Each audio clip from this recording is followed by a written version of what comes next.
अस्सलाम वालेकुम। कैसे हैं आप लोग? उम्मीद करता हूं कि अल्लाह ताला की रहमत फ़ज़ल और करम से आप ठीक ठाक होंगे। तो अल्लाह का नाम लेके आज का जो है लेक्चर स्टार्ट करते हैं। और आज का जो लेक्चर है वो हमारा मोस्ट इम्पॉर्टेंट है, क्योंकि इस लेक्चर के अंदर जो इम्पोर्टेंट कुछ डेफिनेशंस हैं वो इंक्लूड हैं और फर्दर कुछ एग्जांपल्स जो हैं वो इंक्लूड हैं, जो कि पेपर पॉइंट ऑफ व्यू से काफ़ी इम्पोर्टेंट हैं। तो चलते हैं आज आपके लेक्चर की तरफ। अपने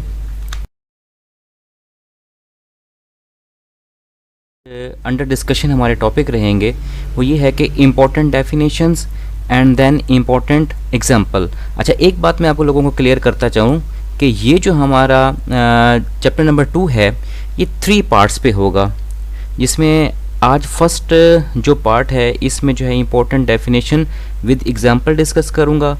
फिर फर्दर जो है कुछ एक्सरसाइज के क्वेश्चंस आएंगे और उसमें फिर फर्दर कुछ इंपॉर्टेंट टॉपिक जो हैं वो डिस्कशन होंगे और लास्ट में हम कंप्लीट रिव्यू करेंगे इस पूरे चैप्टर का। तो ये आज हमारा फर्स्ट पार्ट जो है वो स्टार्ट हो रहा है, ठीक है। नेक्स्ट जी, आज हमने जो हमारी फर्स्ट जो डेफिनेशन है इस चैप्टर की, जो कि बेस भी है, वो ये है कि फ्रैक्शन क्या चीज़ होती है। अब फ्रैक्शन को फर्स्ट ऑफ ऑल हम डिफाइन कर लेते हैं कि a fraction is a number of the form a/b। Means कि जो इस फॉर्म में नंबर लिखा जाएगा, मतलब ऊपर कोई वैल्यू होगी, फिर लाइन होगी, फिर नीचे कोई वैल्यू होगी, इसको हम फ्रैक्शन फॉर्म कहते हैं। तो अब इस फ्रैक्शन फॉर्म के अंदर जो a है हमारा और जो b हैं, ये दोनों के दोनों क्या होंगे? एंटीजर्स। एंटीजर्स का मतलब क्या होता है कि ये प्लस में भी हो सकते हैं और माइनस में भी हो सकते हैं। मतलब a जो है हमारा वो नेगेटिव भी हो सकता है और पॉजिटिव भी हो सकता है। इसी तरह से b जो है हमारा वो नेगेटिव भी हो सकता है और पॉजिटिव भी हो सकता है, ठीक है। हाँ, एक बात जो आपने माइंड में रखनी है वो ये है कि b जो है वो आपका कभी भी ज़ीरो नहीं होना चाहिए। किसी भी फ्रैक्शन के नीचे अगर कोई नंबर ज़ीरो हो जाए तो इसका मतलब ये होता है कि वो नंबर अनडिफाइंड हो चुका है, ओके। अच्छा, it is called fractional expression. इसको हम क्या कहेंगे? फ्रैक्शनल एक्सप्रेशंस भी कह सकते हैं, ठीक है। द एंटीजर जो हमारे पास होगा, the integer a is called, जो ऊपर वाला एंटीजर होगा ये वाला, the integer a is called nominator and b is called denominator होगा। अब उसके लिए एग्जांपल के लिए कुछ मैंने वैल्यूज़ यहाँ पे अप्लाई की हुई हैं। अब जैसे कि यहाँ पे देखें कि 7 हमारा नेगेटिव है, 5 पॉजिटिव है। इसी तरह से एक पॉजिटिव एक नेगेटिव हो सकता है या दोनों पॉजिटिव भी हो सकते हैं। नेक्स्ट जो हमारी डेफिनेशन है वो है जी मिक्स्ड फ्रैक्शन की। अब मिक्स्ड फ्रैक्शन क्या है? एन फ्रैक्शन सच एज, जो कि इस तरह से होगी a। अब इसको पढ़ा कैसे जाएगा? a whole b/c। कैसे पढ़ेंगे? a whole b/c। इसको हम कहते हैं is called a mix fraction, ठीक है। It consisting of the integral part and a fractional part, ठीक है। अब इसकी एग्जांपल्स के लिए कुछ इस तरह से है कि 4 whole 3/8 is a mix fraction हो गई। इस तरह से 3 होल π/2 जो है ये हमारे पास एक मिक्स फ्रैक्शन हो गई। तो नेक्स्ट जो वो टॉपिक होगा उसमें हम देखेंगे कि किस तरह से हम इसको जो है वो कर सकते हैं सिंप्लीफाई, ठीक है।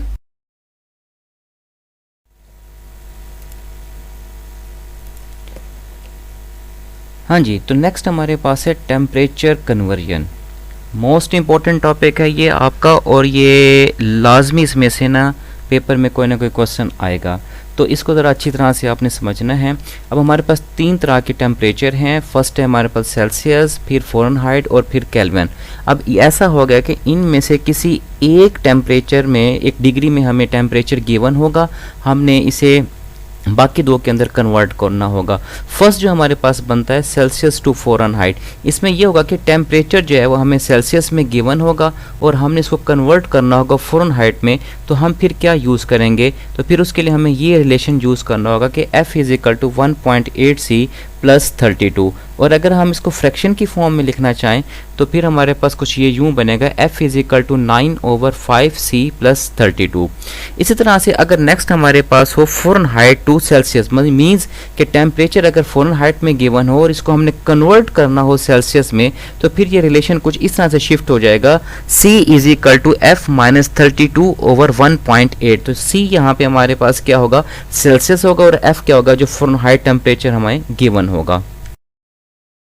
नेक्स्ट जो है हमारे पास वो ये है कि Celsius to Kelvin and Kelvin to Celsius कैसे हमने शिफ्ट होना है।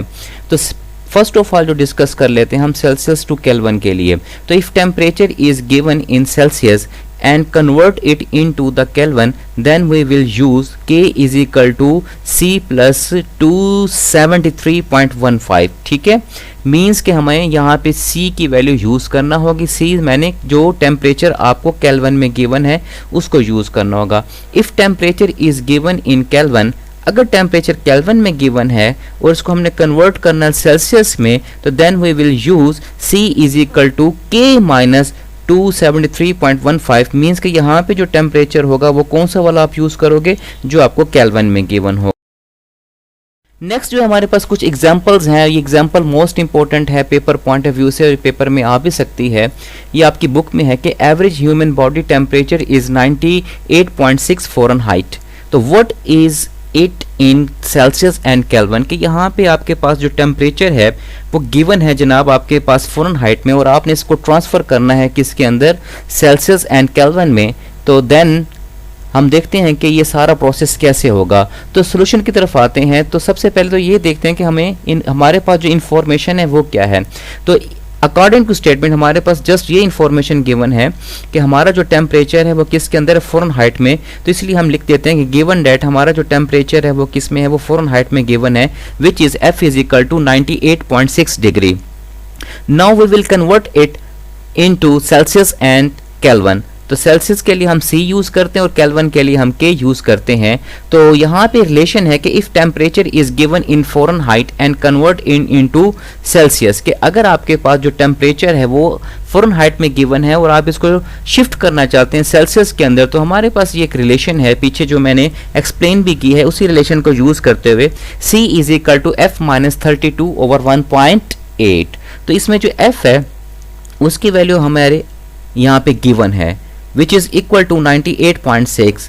तो इस वैल्यू को हम यहाँ पे F की जगह यूज़ करेंगे। C is equal to 98.6 minus 32 divide by 1.8।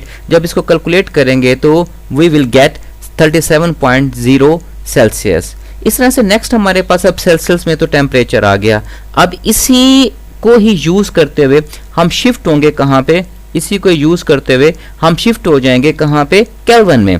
If temperature is given in Celsius and convert it into kelvin. अब सेल्सियस में अगर गिवन है और इसको हमने ट्रांसफ़र करना है किस में, केल्विन में करना है, तो फिर हमारे पास जो रिलेशन है वो ये बनता है कि K is equal to C plus 273.15। तो यहाँ पे हमारे पास जो C है, C की वैल्यू जो हमने यहाँ पे कैलकुलेट की है वो वाले यूज़ कर लेंगे और इसको जब कैलकुलेट करेंगे तो हमारा रिक्वायर्ड रिजल्ट आ जाएगा। मोस्ट इंपॉर्टेंट एग्जांपल है पेपर। नेक्स्ट जो है हम बात करते हैं कन्वर्जन। किसकी कन्वर्जन है अब है टाइम की कन्वर्जन। तो टाइम की कन्वर्जन क्या हो सकती है, आपके माइंड में क्या क्या चीज़ आती है कि टाइम की कन्वर्जन के बारे में अगर हम क्वेश्चन करें तो कौन कौन से क्वेश्चन राइज हो सकते हैं। टाइम के सबसे पहले जो ये हो सकता है कि 1 मिनट के अंदर कितने सेकंड होंगे। फिर यही बात आ जाएगी कि 1 दिन के अंदर कितने मिनट होंगे। फिर ये बात आ जाएगी कि 1 दिन के अंदर कितने घंटे होंगे। फिर इस तरह से ये बात सालों पे चली जाएगी। तो फर्स्ट ऑफ ऑल हम ये देख लेते हैं कि conversion of 1 day in hour and then second में लेके जाते हैं। तो जो 1 दिन होता है हमारा उसके अंदर कितने घंटे होते हैं, 24 आवर्स। इसी तरह से 1 घंटे के अंदर कितने मिनट हो गए, 60 मिनट। और इस तरह से 1 मिनट के अंदर कितने सेकंड्स हो गए, 60 सेकंड हो गए। तो ये रिलेशन जनाब आपको सारा अच्छी तरह से याद होना चाहिए। ये वाला ये आपको अच्छी तरह से याद होना चाहिए। क्या है कि 1 दिन के अंदर 24 घंटे और 1 घंटे के अंदर 60 मिनट और 1 मिनट के अंदर जो है आपके 60 सेकंड है। अब इसी तरह से अगर हम ट्रांसफ़र करना चाहते हैं 1 दिन को सेकंड्स के अंदर तो हमें क्या क्या ज़रूरत होगी। देखें 1 दिन के अंदर कितने घंटे होंगे, पहले वो क्वांटिटी आएगी। फिर 1 घंटे में कितने मिनट होते हैं, फिर वो आएंगे। फिर 1 घंटे के अंदर कितने सेकंड्स होंगे, फिर वो आएंगे। इन तमाम को मल्टीप्लाइज करेंगे तो टोटल क्वांटिटी हमारी ये बनेगी। इसी तरह से अगर हम ईयर की बात करते हैं तो 1 ईयर के अंदर कितने हमारे पास जो हैं वो दिन होंगे, ये डेज। कितने डेज होंगे हमारे पास, ये डेज। तो इसको हम डेज लिख लेते हैं यहाँ पे। तो ये हमारे डेज हैं, ठीक है। तो हमारे पास डेज बनते हैं 360। अब जो 1 डे है हमारा वो किसके बराबर है 24 आवर के, और 1 आवर के अंदर 60 मिनट और 1 मिनट के अंदर 60 सेकंड, ये ऊपर सारी बात हमने राइट की हुई है। तो अब हमारा जो रिलेशन बनेगा कुछ यूं बनेगा, ये जितनी वैल्यूज हैं इन तमाम को देखें। फर्स्ट ऑफ ऑल क्या आ जाएगा 360 multiplied by 24 multiplied by 60 and then multiplied by 60, तो we will get this amount. इस तरह से अगर 5 साल की बात करेंगे तो फिर क्या हो जाएगा 5 का जो है इसमें इजाफा हो जाएगा, बाकी हमारी कैलकुलेशन एज इट रहेगी ये सारी की सारी। तो ये जनाब हमारे पास बन गए जी टाइम कन्वर्जन। ओके,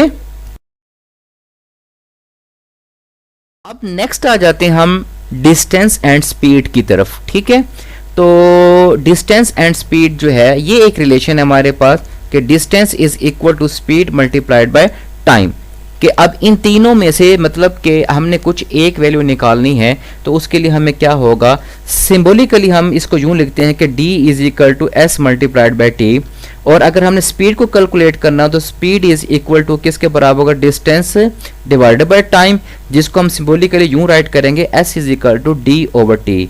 और नेक्स्ट हमारे पास अगर हमने टाइम को कैलकुलेट करना तो टाइम के लिए क्या होगा, time is equal to distance over speed, मतलब t is equal to D over s आ जाएगा। ओके,